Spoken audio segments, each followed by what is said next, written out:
This program is rated PG. It contains themes and scenes which may not be suitable for very young audiences. Parental guidance is advised. Be advised that the views and opinions of the hosts and guests do not reflect those of the station.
Good evening, ladies and gentlemen. Welcome to Philippines Uncut. I'm your host, Buddy Conana. Now, on this show, we talk about everything in the sun. And tonight, we're talking about Israel, a country with a very fascinating ancient history and one with very deep links to the Philippines. And joining us to talk about this fascinating country is the Ambassador of Israel, Philippines, His Excellency Effie Ben Matitiao. Ambassador, welcome to Philippines Uncut. Thank you very much. It's a pleasure to have you here because I've been to your country several times, and it's a lovely place. Very inspiring place, and it's a pleasure to have you here so we can share what Israel is all about with our viewers tonight. Well, I guess that we are going to share the idea that Israel is past and future. Yes. And when you look at the past, of course, Israel is the Holy Land. It's a birthplace of so many spiritual entities, starting with Judaism, Christianity, and of course Islam looks at Israel as a very significant place. But we also have the Baha'is, the Baha'i faith, which looks at Israel as a major spiritual center, and they have a beautiful presence in Haifa. I wish they could take all Israeli cities and beautify them as they do in Haifa. It's amazing. Yes. Before we jump into that, Ambassador, let's talk about you. I want the guests, the viewers to know about Ambassador Effie Ben Matitiao. Tell us a bit about yourself. Well, I am an old veteran of foreign service. This is actually my 8th position in the world. So I'm really what we call a world traveler over the last 35 years. My career started in Canada, in Toronto, cold city. So after that, I landed in Nicosia, Cyprus, this beautiful island, the island of Aphrodite. From there, I found myself in New York for 5 years. And from New York, I found myself in Sydney, Australia for three and a half years. Then from there to Denmark, and from Denmark I landed in Vietnam for a couple of years. And from Vietnam I even went to Ethiopia. And from Ethiopia I came to the Philippines. So I stayed in Ethiopia a very short time, but I was an acting ambassador for a while. But Africa was for me a very important work ground because I was the deputy head of our Agency for Development. Yes. And our equivalent of the USAID with less zeros in the budget. But Africa was a very significant continent for my operation, as was also Asia. And so course, I and got to know Yes, most of the... and of course Ethiopia has very strong links to Israel. Oh, absolutely. We had the history of Ethiopia starts in the Bible. Yes. With Queen Sheba, who practically married Solomon, King Solomon. So there's this beautiful romantic story about it. And in Ethiopia, it's a very significant foundation in their spiritual and national ethos. So you really see the ties, and you see it, I mean, in the art, in the culture, in the religion. Very unique, by the way. You've had a very colorful and very exciting career, bringing you to all these different places around the world. And now you're here in the Philippines. How long have you been in this country? So you want me to share the joke? Please. 13 months in Manila, 4 months on EDSA, altogether 17 months in the Philippines. No, it is a joke, but it's a good one because it's something that we all can relate to. Well, it's by now it's kind of folklore, you know. We are all used to it. It's coming a part of the fun of being in the Philippines. Yes. But you were in Vietnam before you came to the Philippines. So you spent time in the region, so you are quite familiar already with Southeast Asia, coming to the Philippines. Oh, absolutely. Yes, I think that there's hardly a country I didn't set a foot in this region. So. How do you like the Philippines? Well, I tell you, I must admit that my first lesson on the Philippines was from my mentor, and she was very good. She told me, look, Philippines is founded on 4 pillars. One is music, one is food, one is dance, and the last one is taking pictures. Selfies. So I learned that Manila is the selfie capital of the Philippines, of the world, actually. Not selfie capital.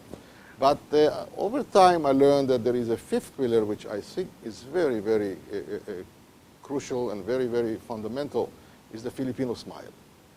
I mean, this is one of the friendliest countries I ever spent time in. So, and you feel it. You feel, I mean, the nature and the nature of people, their attitude, their openness. It's really, I really have fun here. So You feel at home in the Philippines, Excellency? very much so. I mean, very much so. That's, I mean, from day one, you know, the moment you land, you immediately get those invitations. Everybody say you have to see me, and then you see a lot of ties to Israel and a lot of ties, I mean, that are spiritual partly, but also others. Yes. Let's talk about your country, Ambassador. Describe Israel to let's say, how would you describe Israel, to put it, you know, in a short, concise way? Israel is an incredible enterprise of the 20th century because Israel was built from scratch as a nation state. Israel has its, of course, history as a biblical nation. The foundation is there. The deeper you dig in the land, the more Jewish roots and Jewish history you find.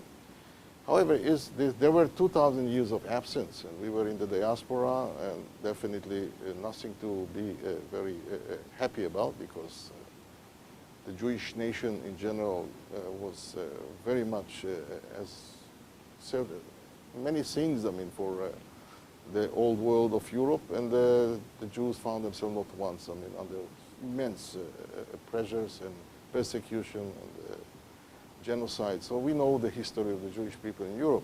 So the idea of re-establishing a Jewish presence after 2,000 years looked a little bit like imaginary, but It was all a dream. happened. It was all a dream. happened. It was Yes. a dream, but it all Yes. happened. So, and it happened in an incredible way. You know that in about 70 years' time, I'm talking about the idea of creating a homeland for the Jewish people started back in the 20s of the 19th century. I'm talking. It was right after World War I, Yes. where the League of Nations gave a clear mandate to the British Empire to create a mandate on over Palestine with one purpose, to create a Jewish homeland for the Jewish people. Yes. Yes. That was already the 20s. Yes. Yes. So ever since then, I mean, you see the evolution of the creation of a new modern state of Israel. Well, that's why I say it's a modern state, very old people. And this mix is incredible. And you see, I mean, how the mix of old Absolutely. spiritual and cultural, and at the same time, I mean, how Israel is advancing in some of the Absolutely. most progressive, advanced territories of high-tech and Absolutely. technology. In fact, Excellency, you said it is a new, the modern state is a new country. It was formed in 1948, as you all know, after war, coming from the chaos of World War II. And in such a short span of time, your country has achieved so much. I mean, just to quote a statistic, in 2003, your country was ranked 19th among 187 nations on the UN's Human Development Index, which places it ahead of countries like France, Austria, and Belgium. I mean, this is amazing. And That's, I mean, it's a small the country. beautiful thing about Israel that Yeah. most people don't know. Life expectancy in Israel is one of the highest, if not the second or third in the world. Health services are services excellent. are incredible. Education as well. So if you put it together and you see that it was all done in a span of, I would say, 90 years, because I take from the 20s on, but from 48, indeed, as Israel. I'm talking about pre-Israel and Israel. When you put it together, you see that our road is about 90 years, but as a state is 68 years. Yes. So all of that happened despite massive absorption of almost 1 million refugees from Arab countries that were Yes. forced to leave after 48 war. Yes, yes. And they came to Israel to find a new home. And, you know, at first they were placed in tents and Camps, huts. of course, of course. Everything. I mean, there was no infrastructure. Of course. So if you consider, I mean, what happened in the last 68 years, it's kind of a miracle. Absolutely, absolutely. So, And it's a small country. How small, or I'm sorry, how big is Israel? It's actually very, very small. Because I've done some driving in Israel, and you'd be amazed that you come from one end of the country to another, and before you know it, you're there. You know, we have this joke that, I mean, we are actually, well, these are the best kept secrets. I mean, we are like 8 million people today, but we make noise as if we are 300 million people. So everybody hears about us. I mean, so it's really, it's kind of an epicenter of the world in so many ways, especially as a Holy Land and, of course, many other issues of the politics of our time. But yes, Israel is definitely making a splash that is Yes. far beyond its size and Geographically, how small is it, or what is the size compared, let's say, to Cebu? Would you say it's the size of the island I of Cebu? can compare it to Palawan. Palawan. It's like Palawan plus. I mean, Palawan is Israel is around 25,000 square kilometers. Palawan is around 15,000 square kilometers. Add the 10,000, you see where Israel comes in. It's really very small. In natural resources, I know that it is semi-arid, basically, and you don't have too many natural resources. I think Israel is the best example of what I like to say, that there is nothing wrong with nature. Everything depends on human nature. Exactly, And exactly. we have to remember that, because Israel indeed fights all the elements, the harshest elements in the world, by the way. 60% is an arid area. It's almost desert. Yes. And despite of that, I mean, You made it we bloom. are talking about a country that managed to create a huge food basket. I mean, we grow almost everything because of technology. Amazing, amazing. And that is something that we like to share with the world, by the way. That started 10 years after we were born in 1958. Our founding father, David Ben-Gurion, said that Israel has to share its nation-building process with the world. So from day one, he said, we have to go to the developing world, those who are the emerging new states. Remember, I mean, these were times in the 50s and 60s that we had dozens of nation-states born, I mean, out of nothing also, from scratch, because they were colonial territories turned into states. They were free. And all of a sudden, I mean, they had no infrastructure, no nothing. And that was the time where we sent thousands of our experts, especially in agriculture, to Africa, Asia, and also Africa and South America. It was an incredible time, and it's still there. I mean, very large. We invest a very nice portion in this development cooperation in different ways. Yes. But, You know, Excellency, some of my Israeli friends joke. They say it's a good thing that Israel doesn't have any oil, because it forced you. We have gas. Today. Yes, but it forced you to develop your economy, and now I understand that Israel is a powerhouse in terms of electronics, high-tech products, biomedicine, of course, agriculture, you know, chemicals, pharmaceuticals, transport, diamonds. I mean, a lot of different, you know, non-resource-based industries. Look, as I said before, our main resource is the manpower. I mean, it's the brain power. That's Yes. it. I mean, and with the right brain power, I mean, you can do everything. If you create the right organization around the brain power, I mean, you get anywhere you want. Yes. Nothing is going to stop you. Yes. Nothing going to stop Philippines. Nothing going to anyone. What would you say would be the driving force behind the economy? What is the main industry now of Israel? I mean, the driving force is normally, I would call it, the necessity is the mother of all inventions. That's the driving force. And I say it because, yes, as I said, we are facing the harsh elements of nature. We are also facing harsh elements of human nature, which I call the conflict of the Middle East. Yes, sir. So we had to find the solutions homemade. We didn't have so many choices. When it comes to the what we call the nature, yes, I mean Israel was able to cope with food security on one side and water supplies. It's amazing what we did in the water supply area and the water management. You know, we are a country semi-arid, arid, Yes. but we don't have water problems. You don't have water problems in the agriculture. You don't have water problems, I mean, for potable and supplies, I mean, of fresh water. Because we managed to create water supplies from the sea. It's desalination. Yes. Israel is the leading nation today in desalination. It's an amazing story altogether. This is, by the way, something of the last 10, 15 years. And also, we are talking about the refurbishing or kind of recycling water that goes to agriculture. And the level of recycling is, the purity of the water is really enabling you to channel most of it into agriculture, which means that you don't waste fresh water. Yes. So water management is one of the most important, incredible industry that was developed in Israel. Today, the biggest desalination plant on earth is being built by an Israeli company, the same one that built it for us in California. Because California also has a huge drought, course, yes. and this is going to be a great solution. Again, it's technology. Amazing how your country is leading the way in technological advancement. That's why the necessity makes you be there. As you know, I mean, talking about quantity and quality, we can never compete with quantity. We are too small, territory, population, but quality is the issue. How you define a qualitative edge. Definitely. And that brings us, I mean, to the security arena, Israel as the defense industry, semi-defense industry. Yes, also very cutting edge. That is very critical. Of course, that's our survival. That is depending on that. Talking about today, the IT, the ICT, Israel is one of the leading countries in the number of startups. I think that after Silicon Valley, we are number 2 in the number of startups. Imagine that. Technological startups. And everybody is there to hunt for new technologies. And lately, even Filipino entrepreneurs came into Israel to buy some of those chunks of startups that can fit their own industry and own development.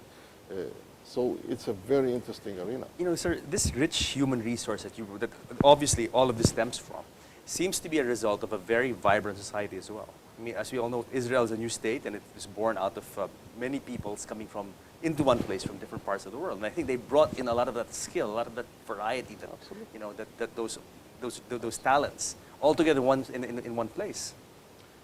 You're absolutely right. And, Musically, culturally, artistically, I mean, you know, Israelis are you always felt driven and pushed to the limit because of, as I said, elements that we had to cope with. But also it's, you know, the idea of we don't like to be bored. I mean, we like to feel action. And so we like to feel action, we like to be involved, and there's a sense of, you know, tikkun olam, as we call it in the Jewish tradition, is correcting the world. yes. And helping correct the world, or helping, I mean, improve the world. That's very much embedded in our tradition. And you see it, I mean, the Jewish communities and their community involvement and their drive for knowledge, their drive for what you call an outreach. Absolutely. I mean, it's always, you see the reach outreach, I mean, on the communities in Israel. Absolutely. It's very, very common. Actually, sir, I have many Jewish friends, and one common thing I notice among all of them is that all their families place such a high importance on education. It really is one of the, so I think all of this, as we've been talking about, really points to that development of human resource. Very inspiring. Excellency, we have to pause for a break. When we come back, we'll talk about Philippine-Israeli relations, very nice topic, and then finally we'll talk about tourism. Okay. So guys, don't go away, because more of Get to Know Israel when Philippines Uncut returns.